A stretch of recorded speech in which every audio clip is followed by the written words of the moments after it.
Wow, there we go. Off we go. Okay, yeah, feel free to share. Hi, everybody. My name is Lisa Jordan. I'm the managing director of the IEA and also the executive director of the Charlotte chapter called the EAC. And I just wanted to welcome you all here today, and thanks for joining us for our webinar series. We do these once a month. They are free for you to attend and host. So if you have a great topic that you'd like to share with other members of the IEA, something that would appeal to business owners across the US and Canada, then please reach out to me. I'll leave my contact information in the chat so that you can easily find me. We are recording this, as you can tell. So if you have to pop out and miss part of it, or if you want to share it with some coworkers or employees or neighbors or friends, it will be available on our YouTube channel in a couple of days. And one other plug for IEA, I would love for you to find us on social media. We're doing a big push on our social media channels right now on Instagram and Facebook and LinkedIn. So do a little search for the International Executives Association and like and share our posts. We would really appreciate that. So I'm going to go ahead and get started and introduce Christina Fair. Christina Fair is an entrepreneur and angel investor, currently the founder and CEO of Reconnect Teams, as well as the founder and COO of Hum, both based out of the Bamboo co-working space in Detroit and Royal Oak, Michigan. After years of corporate burnout, Christina believes very passionately in spending as much time on yourself as you do on your career. How can we be our best selves at work if we don't know who we are in this world? On a personal note, Christina enjoys changing her hair monthly, which I enjoyed chatting with you about, tattoos, lots of exercise, connecting with incredible people in the startup space, and spending time with her family. It looks like son Liam is 16, daughter Annabelle is 11, and her brilliant CTO bow tie wearing husband, John. With that, take it away, Christina. Hi, everyone. I'm so excited to have a chance to do this.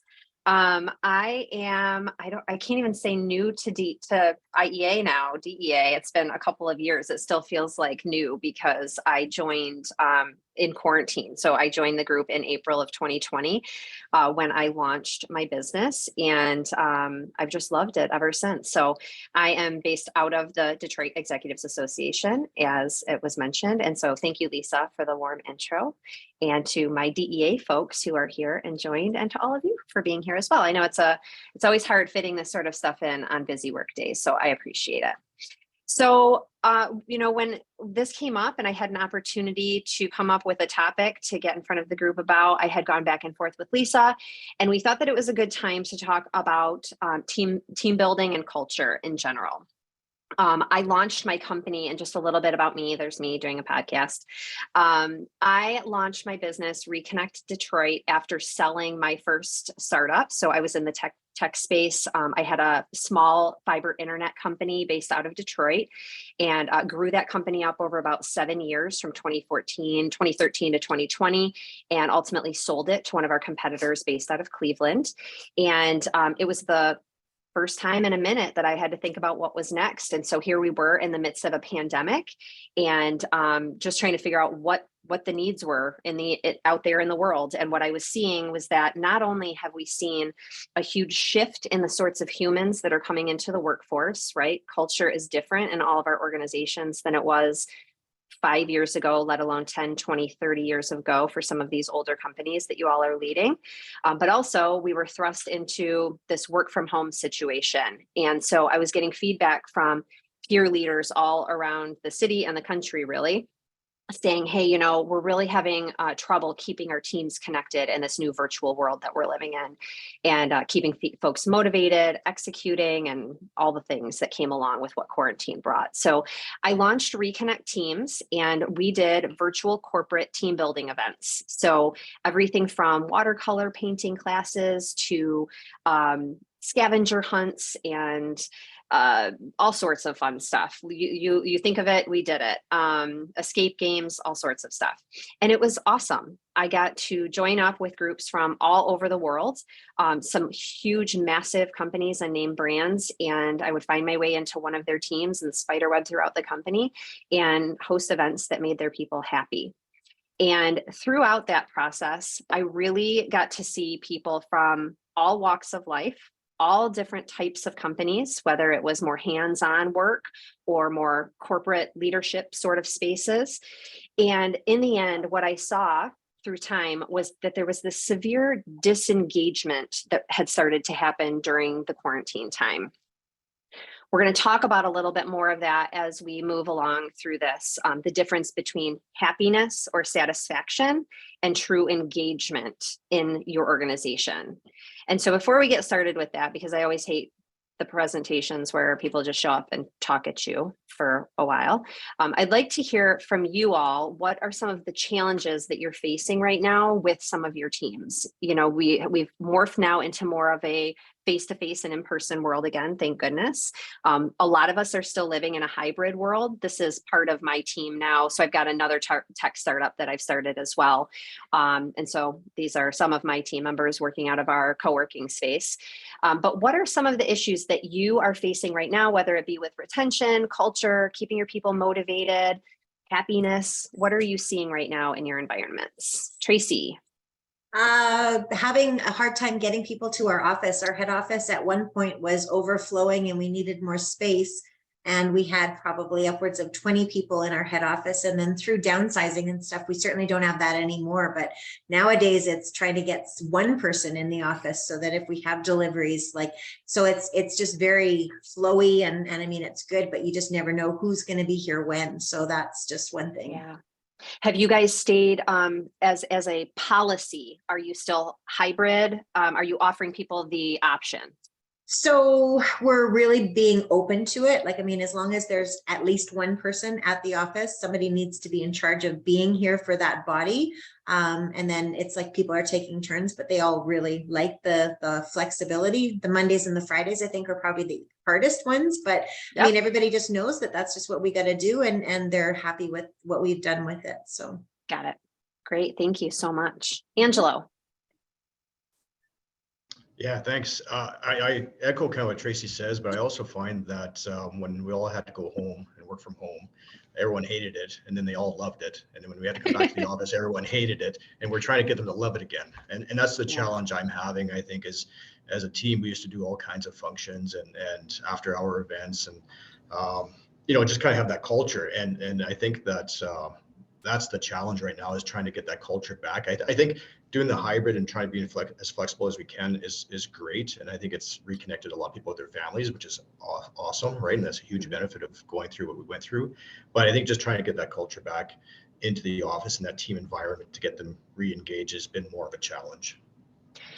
Yeah, I think a lot of us have found that hybrid is awesome in so many ways, because I know for me personally, I am able to focus and execute a lot more on tasks that need to be done when I'm at home. I can sit down with my laptop by myself and knock stuff out because you don't have the distractions of the outside world coming in, right? But being in person and spending time with your people creates this level of engagement, which we'll talk about later. And so how do you entice people to want to come back in? And I think that's what a lot of folks are struggling with, is this, forcing folks to come in and then they're feeling resentful as a result of it. And so how do we spark that motivation for them to want to be there? So yeah, you are not alone in that, for sure. Okay, thank you. John, how about you? Yeah, mine I think is more of a fundamental thing. When we have a diverse workforce that's more along the lines of just age demographics. So which is great. But it's okay, so how do you do team building when you have so many different interests, so many different ages that are interested in different things, or maybe even physically can do certain things, or desiring to do certain things. So that's probably the challenge that I have, is how to keep a diverse workforce engaged as a team, as opposed to having silos of social. Yeah, for sure. And I love that you brought that up. Age demographics are playing a huge factor right now in team dynamics, right? A lot of the things that motivated older generations, the biggest one being financial stability, right? People thought that getting paid enough was enough my dad would say that all the time, I grew up in the Quicken Loans, Rocket Mortgage family of companies. I was there for 20 years. I was an executive vice president leading innovation and process excellence for the company. And my dad still, when I was an executive vice president at a publicly traded multi-billion-dollar organization, would say, when you leave and go to a real company, because he had come from the big three. He was automotive, and he was all about going to work, getting paid, and going home. And that was the only motivation he needed, was to be able to provide for his family. The workforce looks different now. People are less motivated financially than ever. They want to be able to work autonomously and a whole bunch of other things that we'll get into here in a little bit. But those, not only does it play into the culture from a deciding what to do for your team events and how to show up with your people, but it plays into knowing the things that your people are motivated by and really understanding that and being able to try and find ways to give them those opportunities and the things that they need in order to feel successful at work. So thank you for bringing that up as well. Anybody else? Yeah, Christina, there's a couple of comments in the chat here. I'll just read it to you. Tammy says, I totally agree with Tracy. We're experiencing team members that don't want to return to office. Yeah. And Shauna says, I feel like we have a lack of motivation and accountability, getting people to become involved again, get out of the COVID bubble where you could do everything over the phone and email. Yeah. Shauna, I am glad that you brought that up. Do you find that, really looking at it nitty gritty, because I think for a lot of us, we have to sit down and be honest with ourselves as well. Are you seeing a lack in company productivity and revenue production as a result of the lack of motivation and accountability, or has revenue stayed fairly stable, but you know you're able to do more?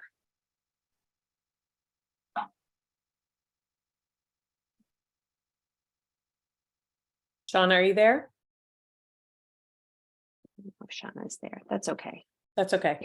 Maybe she'll add more to chat, okay. But I would like to know that too. That's part of it as well, right? That we have expectations as leaders on how we want things to go based on our experiences and the experiences that some of our teams have. And I think what the interesting challenge that we're faced with here is sitting down with real data and looking at it and saying, are we actually hurting as a result of our team members staying home, or does it feel like we are hurting? And really sitting down and looking at hard evidence around that. Yeah, so Shauna said we're stable, but we want to produce more and deal with people. So wanting to produce more is something different than wanting our people to necessarily be back in the office. So it's sitting down, like I said, with that data and taking a look at it and saying, okay, if we want to produce more, if obviously, I think that's all company goals, right, is more revenue. How do we get there, even if we understand that the bulk of our people want to stay home? And is that something that we are willing to give up? Is that face-to-face culture that we have been historically used to in order to achieve higher revenue if our people are happy at home? So let's dig into that a little bit more. And if you have anything to add, please feel free to continue to chat along the way. Lisa, if you would just keep an eye on chat, that would be great as well. So if we look at the old world, which is the space I grew up in, I came up in into the working force in the 90s. And sorry, Candace. Christina, we got one more. Yeah, for sure. Candace, please jump in. Okay, sorry about that. I just couldn't find that little hand. So awesome. I just love everything that everyone brought out, because we're going through the same thing. I'm in the financial industry along with Angelo. And I just find that, yes, it's motivating our people. But what I'm finding difficult is that there's such uncertainty in the marketplace that I'm having to dig deep to really find my own motivation to be positive about, our future. So, I mean, that's really, I was very interested to have an opportunity to listen to what you have to say about that, Christina. I'm so glad that you brought that up, Candace. And side note, I'll provide information into this later. But now that everyone has gone back to work, I've restructured Reconnect. So we're no longer doing team building events because everyone's back to work, and I didn't want to do in-person events. So we've morphed that into doing cohort-based coaching for women, and a lot of it is exactly this, Candace. Like the motivation that we had prior to COVID is not there anymore. and how do we find our own personal motivation and disciplines and habits so that we can continue to spark energy and excitement in the people who work for us. It is the hardest thing any of us as leaders will do. We all have those days where we wake up in the morning and it's hard for us to scrape ourselves out of bed and into an office. And so how do we find that within ourselves, not just find it, but create that energy and excitement in ourselves so that we're able to properly motivate and care for our team members. It's the hardest thing we have to do every day. So thank you for bringing that up and for being honest about that. That is real, especially in the finance world right now with all of the crazy uncertainty that's going on. So the old world is that we would mask problems. I grew up in this corporate environment. We were one of the first ones to have bright colored offices and graffiti on the walls. And we were doing these massive holiday parties and celebrities were coming on site for our parties and popcorn machines and slushy machines and all of these massive team meetings. And managers, one of the other things that happens is oftentimes managers will become friends with their team members through time, right? As a way of like, we're all in this together. We are comrades. And through that, then try to micromanage tasks in order to get things done. And then ultimately end up firing fast people who potentially should not have been fired because we could have done a better job of motivating them, understanding their motivations, or coaching them in order to grow into the successful humans that they have the capability of becoming. So this is what it had looked like. And I think this is what a lot of companies are actually still relying on. It's the things that we have known to make people happy. When teams are struggling, we take them out bowling or to the bar. We're doing happy hours. Like this is what we have been taught to do. In reality, what we're looking at is that there is this difference between people being satisfied or happy and actually engaged in what they are doing for work. And as the world has grown, as many of our companies have grown, we have stopped really digging into the mission and values of what we are building as organizations and as leaders and sharing that with our team members in order to get them bought into the work that they're doing. We're going to talk in a little bit about what this new generation of workers are looking for in their companies, but it is certainly not slushy machines and popcorn machines. Those can be found anywhere now. Even, day off Fridays and these things that some of these large companies are trying, it's not giving people what they want any longer. So let's look into that. So what employees are looking for right now, and just so you know where this has all come from, I am a certified coach in diversity, equity, and inclusion, as well as in team member engagement through Cornell University. We've done lots of studies around employee engagement and what this new generation has come up looking for. And even a lot of us from an older generation who are now re-entering what is this new world post-COVID, which is still super bizarre, is that we have been lacking this emotional connection to other people. And I think this is what a lot of you are talking about, right? We've had people working from home for two plus years now. They are lacking connection to their team members. This is something that used to make us want to go to the office, right? We had friendships built, not just friendships, like everyone I knew back in my corporate world, everyone I spent time with, my husband, my sister, everyone worked there. And a lot of us grow up in these places where all of our friends work in our workplaces. And so we become emotionally connected to those people. We also are seeing that employees perceive that they want to perceive that they're part of something significant with the rest of their coworkers. They don't just want, I'm going to stop my dog from trying to eat something that's on the door. My dog is a cone head who just had surgery this week. So we're multitasking. See, this is work from home problems.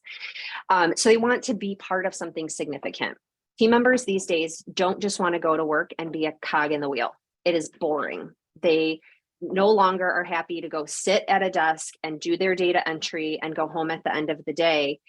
They might be happy doing that, which I think is what a lot of us are seeing right now in this work from home environment, right? They're at home, they're working, they're doing their part of the cog, and then work is done. They are in no way engaged in what they are doing. They might be happy or satisfied for today, but there's no engagement in the end outcome of the work that they're doing. They want to be cognitively engaged with their work. They want to know what is expected of them, and they want to know what they need to do in order for their work to be considered successful. They want to have the things around them in order to be successful.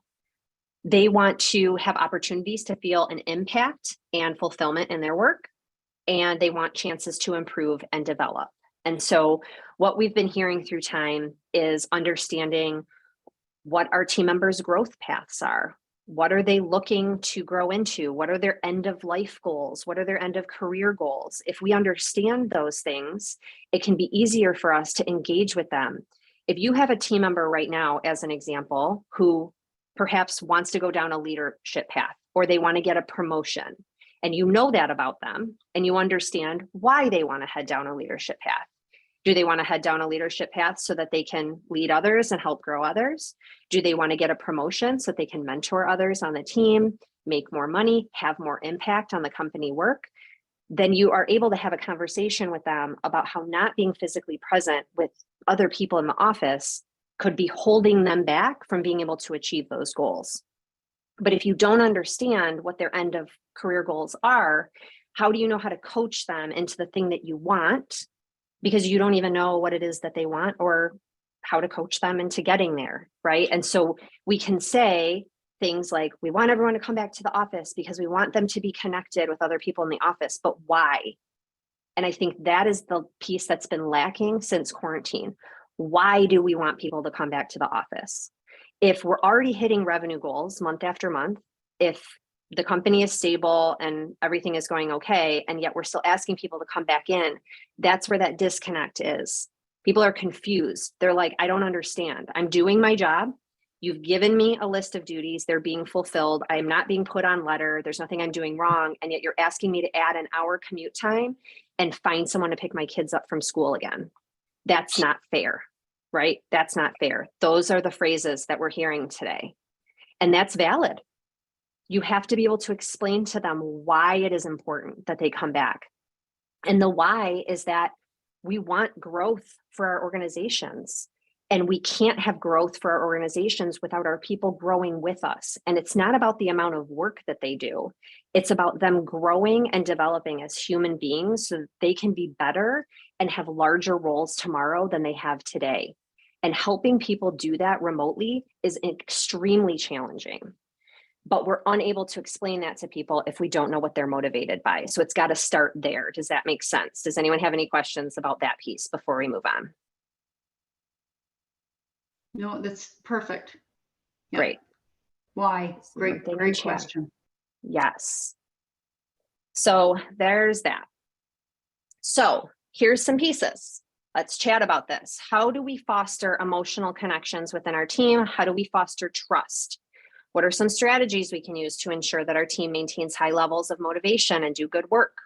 How do we help our team become cognitively engaged with their work? And are there steps that we can be taking to ensure that our members of our teams don't get burned out? Because if we're asking them to come back in and we're challenging them in ways to grow and expand as humans, people will start to feel burnout because they have been able to live and work in home while taking care of their families, making dinner, doing laundry, and doing all of these things that we have become accustomed to doing over the last few years.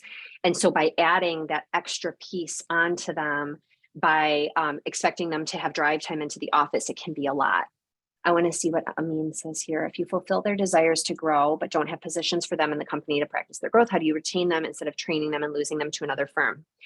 This is a very difficult question. And I will give you an answer that you might not like. Our job as leaders in this world is to grow humans to be the best that they can possibly be. There will be times where we grow people so well that they outgrow us and they may need to leave and move on to another position in order to become the best version of themselves. And by not allowing them to do that, we are holding them back. Now, there are a lot of ways that we can continue to grow people without and not lose them. If perhaps that role isn't available, that can come in ways of mentorship. It can come in spot bonuses. It can come in constant, public praise. It can come in giving them stages to speak about their subject matter expertise. It might have nothing to do about the title for that person. It might just be for them about their presence within your organization, how they're able to give back. And again, this is part of understanding really what people are motivated by. Sometimes you'll have people come to you and say that they want to grow into a manager position. Let's dig into that then. Well, why do you want to grow into a management position? Well, I want to make more money, of course. Cool. You can make more. Did you know you can make more money and move from a team member to a senior team member, to an executive team member, to an architect, or whatever those levels look like within your organization? Did you know that you can make more money by taking more project work within some organizations? Did you know you were eligible for commissions if you pick up this other type of work? So if it's money, there's lots of opportunities to make more money. If it is wanting to be able to grow other humans, great. How do we create mentorship programs within our organizations to allow these people to be more hands-on with their team members, even if we don't have management positions available for them? So that's number one. But beyond that, if you have these really quality people that you have grown to be the best that they can possibly be, and you've got to put yourself in their shoes, if they would be better suited to move along to another organization, give them the opportunity to do that and backfill them and just work with them so that there's a great long transition period and you're bringing someone in as a replacement for them. But it's not fair to hold them back if we don't have those sorts of positions open for them, just like you wouldn't want to be held back also, if that makes sense. And it is hard. I've been there. I was there with my internet company before. At some point, we knew we were selling. The company wasn't growing anymore, and you can only do as much as you can. But in the end, you can't give everybody what they need all the time. And we want people to be successful and happy and fulfilled in their lives. We can't hold them back. So let's talk about some of this stuff. In your organizations, what are some of the things that you do to foster emotional connection and trust within your teams? Yes, I hear you on that. The constant trade between helping people grow and maximizing your bottom line, for sure. Yep. Who wants to jump in? What are some of the things and strategies that you use within your teams to foster these emotional connections and trust with your team members? If you think through in the history of your organizations, the most engaged, not happy, engaged team members that you've ever had, the employees who have gone above and beyond, who are tied into your end vision, how did you create those relationships with those teams? Does anyone want to jump in?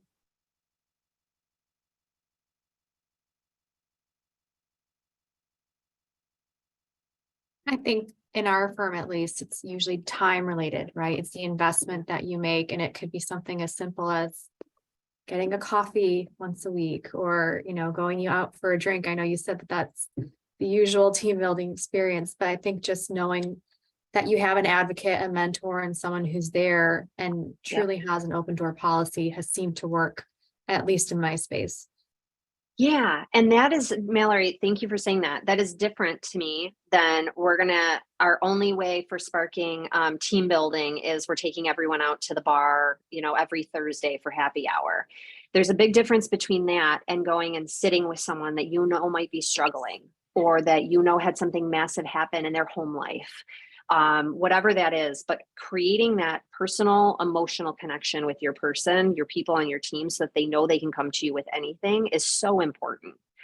People want to work with great people like that. That's it. Right. And I know many people who have followed their leaders from company to company because it didn't matter about the work that they were doing. They trust and love their boss so much that they would follow them anywhere. And that should be the type of leader that we all want to be, right? Because it means that they will never leave your organization because they know you will always have their back. So that's it. I love that. Thank you. What else? Tammy says regular. It's Christine. Yeah. Hi, Christine. I think for us, we constantly, so we have about 50 employees here, and weekly, sometimes depending on the team you're on, sometimes multiple times a week, we have, kind of huddle meetings where they might only be 20 minutes or sometimes 30, sometimes even 15, But I mean, everyone's got pretty much an open door policy as far as, you know, leadership goes. But as far as the team goes, whether it's like admin or service or sales, meeting regularly and just making sure everybody has a voice, and really everything is a safe zone. So if you think something might be able to be done in a different way, in a better way, or that can help the team, help the organization, I think the biggest thing is just for us, it's communication and making sure everyone knows they're in a safe place to speak their mind and that everyone's heard. Yes, exactly. I love that. I know your team has historically done a great job with that. And Tammy mentioned it here as well. One check-in, regular check-in, one-on-ones with no distractions, knowing your team members, motivators, rewarding based on their versions of feeling value, their versions, not your version, their version. Thank you, Tammy, for calling that out. And time, small gifts, thank you emails. Christine, that's exactly it, right? Creating an environment that is so open and honest that you can pull a whole group of people together and people feel like they can actually be honest. That is so major. The number of people I've hired from external organizations who don't feel like they can speak up in public settings, either out of ridicule or fear of getting fired, is gross, right? And so creating this environment where people feel like they're able to just say what they feel and what they want and what they need, oftentimes will create a space where people want to be physically in person together because they feel better when they're there. And Tammy, yes, those one-on-ones, schedule the one-on-ones. We're going to get into that here in a minute with some other tips and tricks. Regularly scheduled one-on-ones that you don't cancel. If you have to cancel it, if a massive client meeting pops up or you have an outage or there's a case that you can't miss, whatever that is, reschedule it for the same week. Don't skip them, don't postpone them, reschedule them for the same week. Your people look forward to them, they need them, they want them, and there can be a structure for them that will allow you to take out any sort of awkwardness. I'll send that out as well as with a couple of other pieces of content that might help you. I've got a worksheet that can work through are your team members engaged? So you can go through each of your team members and ask yourself a series of questions about them to figure out levels of engagement with your teams. And then I'll also send out a one-on-one document that you can use as a framework to meet with your folks. And it's just, you know, how are things going? Just a check-in. What are the 3 things you're working on this week? Do you have any roadblocks? How are things personally? How are things professionally? And how could I do a better job for you? Right. And it's just an easy framework to follow. But yes, Tammy, you hit the nail on the head with, I kept, when I had a team of 165 a couple of years ago, I kept a spreadsheet because it's hard to remember for a lot of those folks, right? I kept a spreadsheet of their names, their partners' names, their kids' names, their pets' names, anything else that I needed to know about them, whether it was allergies or t-shirt sizes and all that fun stuff. And then what were they motivated by? You've got some people who will run towards pleasure, and you've got some people who run away from pain. And so understanding that and the things that motivate them. But again, your people just need to feel like you actually know them and that they can trust you just in general, in order to just start with basic levels of engagement. Then from there, it's figuring out how do we tie in our mission as a company to get people so bought in that they crave coming to the office, that the energy in the office feels so good and so energized around the work that you are doing that folks feel like they're missing out by not being there. But you have to, again, going back to what we talked about before, understand why you even want them to be there to begin with. Then you can back into how to get them there. So just looking at this side by side, I'm going to have a little chat. Candace said, engaging my direct reports based on their goals while challenging them to rethink their direction to contribute with their suggestions. Our entire organization is inclusive of all voices, but still have a crevice of division since 2020. Yes. Yep. That is real. And so let's talk a little bit about this, and then we'll get into how we give them some space to rethink their direction and contribute. It's been a definite division since 2020. So satisfied team members, just again, looking at this side by side, satisfied or happy folks, come to work to do their job, but they're robotic and apathetic about their work. These are the people who are working from home. They're getting their job done. They're knocking off at 5 o'clock and they're out. They're withdrawn. They're oftentimes burnt out. They show zero extra effort. If you give them a project to do, the project will be done, but there will be that's it. Nothing extra. They go through the motions. They fail to develop close, constructive relationships at work. We know those people. We see those people. They're definitely satisfied with good enough. And then they oftentimes will feel like they have to hide their true identity, perspective, capacity, and creative thoughts, because why bother showing it at work? There's no reason to. If you're just going through the motions, there's no reason to feel like you should be able to show your true authentic self to your coworkers. Engaged team members look forward to coming to work each day. They feel energized from doing work that they personally value because they see how their work translates into the end outcome for your organization. And for those of you who aren't being transparent with your teams about revenue goals and even budget and all of that stuff, I encourage you to try and be a little bit more transparent.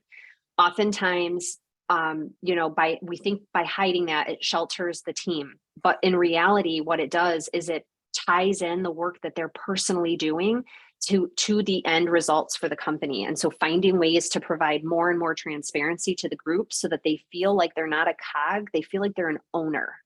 And I would challenge my team members with that all the time, right? That like, if you had $100,000 to spend this year, where would you spend it and why? And if you were taking that money from another area of the company, how would that impact the other part of the company? So we'll get into some tips about that stuff too. Engaged team members feel that time passes quickly. They're connected with leaders and employees in the organization. They innovate because they feel like they're able to. They've got the space and capacity for it because they've got energy. They see how their work ties into the mission of the company. They see their value in their work, and they feel that they can be themselves authentically and wholeheartedly. So what can you do? This ties into some of the stuff you all have talked about already, right? So we've got mission statements. Sounds silly. Many of us have written them off as something that don't matter. They absolutely matter. What are you doing that is different from organizations like yours? What makes you different? What do you add? How do you add value to the world around you? And how are you translating that to your teams? Providing transparency to your teams around the mission, around all of the big company priorities and objectives that are going on. What are the big rock things you as a leadership team are working on? Does your team know about that? And how does their work that they're doing every day, down to every bit of data entry or hands-on physical work, how does that tie into the priorities and objectives for your leadership team? Regular one-on-ones. I won't keep harping on that because we already talked about it. Being able to give people real and honest feedback in those one-on-ones in order to help them grow. And that is something else that many people will shy away from. Either they just haven't figured out how to do it, or they're still afraid to give real candid feedback. We won't have a whole session on feedback today. Maybe that's a later us situation if enough people are interested in it. Feel free to reach out to me if it is something that you struggle with. But we are holding people back by not giving them feedback. And whether we end up having to let them go because we never gave them the feedback that they need, or they are retained, either way, they're not going to be successful later in life because you're holding them back as a leader.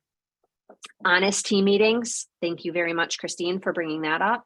I always like to use a start, stop, continue exercise with my teams. I've actually done it with a few of the DEA teams that are on here today. But what this looks like is we'll sit down quarterly and say with the whole group, and I give everyone sticky notes so that it is anonymous because I want everyone to be able to be honest. This is usually best facilitated by someone who is either outside of your organization or by perhaps a leader who is not you. So if you lead a team and you have a peer leader who leads another team, perhaps you team swap so that you're able to get real feedback from the team members. But we work this out into what are some things that we can start doing in the next quarter that would make this team function better? What are things that we should immediately stop doing because it's not working? And what are things that are working really well that we should continue doing? And then we talk about it and it's just honest. And the reason that I suggest that you have an outside facilitator do this for you is because sometimes for us as leaders, we can come off a little bit defensive And in the end, all feedback is real. Perception is reality. So let's pull that real information, the real feedback out of people. And even if their perception in your eyes is incorrect, there are still small tweaks that we can do to make that experience better for them and help bring them back and get them engaged. Now, the next piece of this will be when we do the start, stop, continue exercises, and the same with the next one, which is idea contest, ideas to make things better, that we actually have to execute on that stuff as leaders. You're going to get all this feedback. Now, what do you do with it? How do you actually affect change for the group? Team shadowing helps a lot, especially now in this new disjointed world. We're in this space where I see a lot of teams going, well, we're doing all the work and that team's not doing any of the work. And so that's not fair. And I'm mad at him, I'm mad at her, and it's this whole problem. Let's get people just hanging out together. And you can do that virtually. We use Slack internally as a communication tool, but whether you're in Teams or Slack or Zoom or whatever you're doing for your remote work, you can use like huddles and just hanging out virtually. But again, a lot of this stuff is better done in person. So perhaps you bring everybody back in for a couple weeks of dedicated in-person time, and everyone is just spending a few hours a week shadowing with other teams to see what they've been up to since quarantine. What's the work that they're doing? What are their priorities? What do their days look like? What are the things that they're challenged with? My old team did a shadowing passport book, which was silly, but my team loved it. They got stickers for going and shadowing with the other teams. And when their book was finished, they got a bonus. We gave out $500 bonuses or $200 bonuses or whatever it was. And so there was a what's in it for me, which is always the thing. But what ended up happening was this cross-pollination of ideas and an understanding of like, oh, you actually do a lot more work than I thought you did. And now I feel bad for thinking that about you. But getting people sharing and talking is just so important. And then public prop outs, whether this is in your all team meetings, if this is in Slack, just getting used to people constantly communicating and talking about what is going really well for the organization, because there's a lot of stuff that goes really well. But if you look at it in the big picture, just like at home and in our personal relationships, if people are only focused on the negative bits are super magnified, right? So what are all the small things that we can be talking about? Not just like the huge client signed contracts, but like the smallest things that brought one of your clients or customers joy.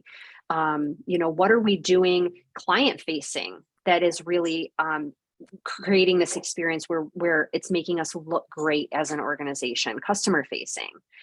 So just looking for ways like this that, again, doing as much of this in person, but it's sparking energy and excitement for your people because, again, they actually understand why we want them back together. And who knows, maybe if you dig into it, we actually don't care to have them back together full time in the office. Maybe we care to have them back in the office one day a week because we want to see each other's faces, but we've got to be real and honest with ourselves. And start there with the end in mind. By bringing everybody back, what could we accomplish that's different than today? And how do we translate that into explaining that to our team members? So we'll end here with a Simon Sinek quote. When people are financially invested, they want a return. When people are emotionally invested, they want to contribute. And that's what all of this comes down to. How do we get our people emotionally invested so that they just crave giving back to your organization? They want to contribute. They want to be part of that end solution. They want to help your clients. They want to feel great about the work that they're doing every day. How do we get them excited about that? So take time to figure this out. I always recommend, I'm a huge advocate, like we talked about in the beginning, of personal wellness and development. Taking time out of our day-to-day grind and sitting with these problems in our own time, whether it's at home on a Saturday morning with a cup of coffee, at night if you work better with a glass of wine, whatever that is, and look at some of these hard problems and first figure out why it's something that's even bothering you. Why is it a problem? What is the end outcome you're looking for? And then we can start to back into solutions to accomplish that goal. But you've got to spend some time figuring that out. It matters. Engaged employees equals happy clients equals more revenue. So that's it. Here's my contact information. What questions do we have? I'm going to look at chat. Oh, great. Thanks, Lisa. We've got a recording. in the IEA YouTube channel. Hooray. Mm. And Kat's here. Hi, Kat. Thank you. She direct messaged me. Christina, that was so good. I mean, packed with so many great ideas and information. I'm sure everyone got something they can take away and implement today. Does anyone have questions for Christina?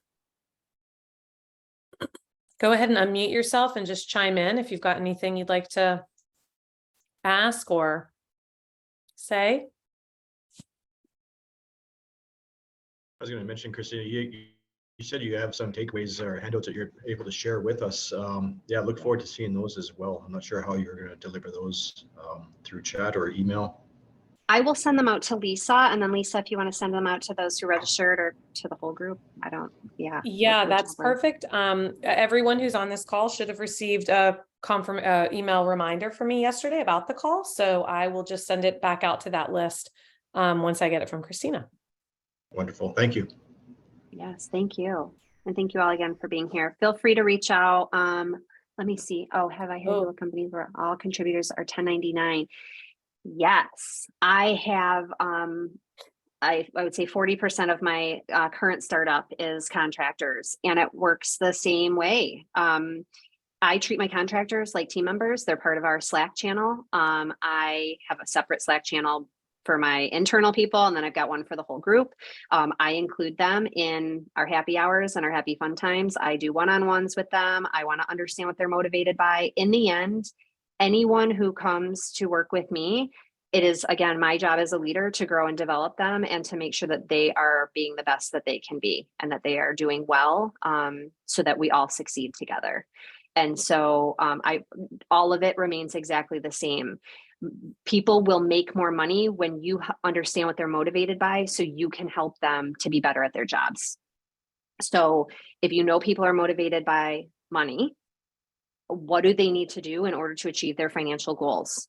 You understand the conversion on the leads that they're having. So how do you help them make sure that they are contacting enough leads and meeting with enough people and scheduling enough showings in order to achieve their financial goals? But again, you have to start with the end in mind. And I do this whether we're talking personal development or professional development. Start with where you are trying to end up and why you want to get there. You can't create a roadmap to get somewhere if you don't know those two pieces of information. So why does someone want to make more money, and how much more money do they want to make? Once we understand those two pieces of information, we can literally back that down into the nitty-gritty for how to do those two things. And then help them feel happy because they get to come hang out with us and the team, which everyone wants to feel part of a team, even 1099. Cool. Well, thank Great you job, so much, Christina. everybody. Thank Great you. job. I appreciate you. That I was think really everyone good. wants to come work for you, Christina. I love hearing her speak, so I'm just like, Aw, I can see why. And you She's gave us a lot to amazing. think about, the why. I mean, because so many people think people should work in the office because that's the way it is. Like, and exactly. you know, it's the same thing when you're trying to manage people. And I mean, I grew up in the time where you didn't hear from your boss ever unless you were doing a really terrible job. And so if you didn't hear things, that was great. So to deal now with people that need a lot more, you know, one-on-one and you know, whether it's not patting on the head, and I appreciate that it's not patting on the head, but they need a lot more of that. And it's a shift in your mind to getting work done versus that's super important because they're going to get more done than you can get done. So it's just, it's the why. So that was really good.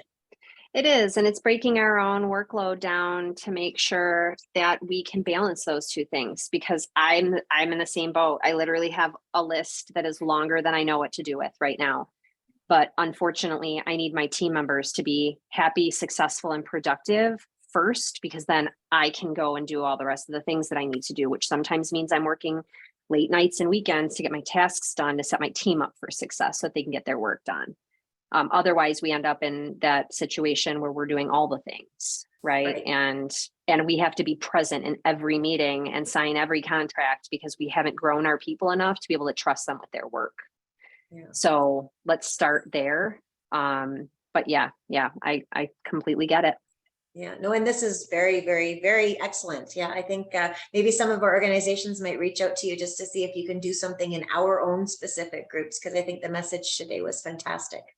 Thank you so much. I appreciate that. Yeah, Yeah, for sure. course. Reach out anytime. It was so great to meet so many of you from all over the place. I love it. Yeah, for sure.